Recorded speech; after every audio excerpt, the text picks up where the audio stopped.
जय हिंद दोस्तों। हम आंसर राइटिंग कर रहे थे। देखिए क्वेश्चन हमारे सामने, साम्राज्यवाद से आप क्या समझते हैं।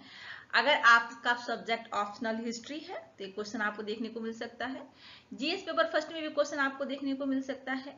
तो साम्राज्यवाद से हम क्या समझते हैं, ठीक है जी। देखिए इंट्रोडक्शन में हम क्या मेंशन करेंगे, साम्राज्यवाद वह नीति है जिसके माध्यम से कोई एक शक्तिशाली देश अन्य कमजोर या अविकसित देशों पर अपना नियंत्रण स्थापित करता है। किस तरह का नियंत्रण, राजनीतिक, आर्थिक, सांस्कृतिक नियंत्रण स्थापित करता है ताकि अपने राष्ट्रीय हितों को सुरक्षित कर सके।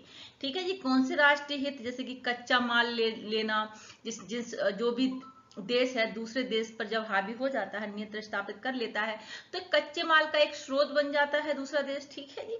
बाजार वहां पे विकसित हो जाता है। तो इस तरह से वो अपने हितों की सुरक्षा कर लेता है दूसरा देश। मतलब वह देश जो दूसरे देश पर नियंत्रण कर लेता है तो वो अपने राष्ट्रीय हितों को सुरक्षित कर लेता है। ठीक है जी। तो आप इंट्रोडक्शन में मेंशन कर सकते हैं अपने शब्दों में कि साम्राज्यवाद वह नीति है जिसके माध्यम से कोई शक्तिशाली देश अन्य कमजोर या अविकसित देशों पर राजनीतिक, आर्थिक और सांस्कृतिक नियंत्रण स्थापित करता है ताकि वे अपने राष्ट्रीय हितों को सुरक्षित कर सके। ये अप्रत्यक्ष उपनिवेशीकरण या ये प्रत्यक्ष निवेश में डायरेक्ट उपनिवेशीकरण या इनडायरेक्ट प्रभाव के रूप में हो सकता है। ठीक है, प्रत्यक्ष उपनिवेशीकरण या अप्रत्यक्ष प्रभाव के रूप में हो सकता है। तो इंट्रोडक्शन में हम इतना मेंशन कर देंगे। ठीक है जी।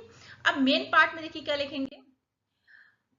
आर्थिक दृष्टि से साम्राज्यवाद का उद्देश्य कच्चे माल, सस्ते श्रम, नए बाजार हासिल करना है।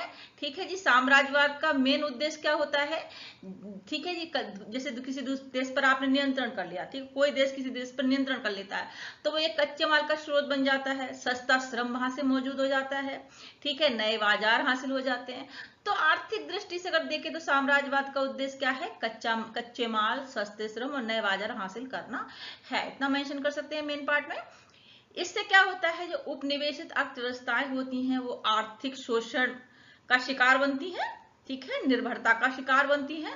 राजनीतिक रूप से स्थानीय शक्ति संरचनाओं को कमजोर करके विदेशी निर्णय निर्माण को थोपता है। मतलब राजनीतिक रूप से ये स्थानीय शक्ति संरचना को क्या करता है, कमजोर कर देता है।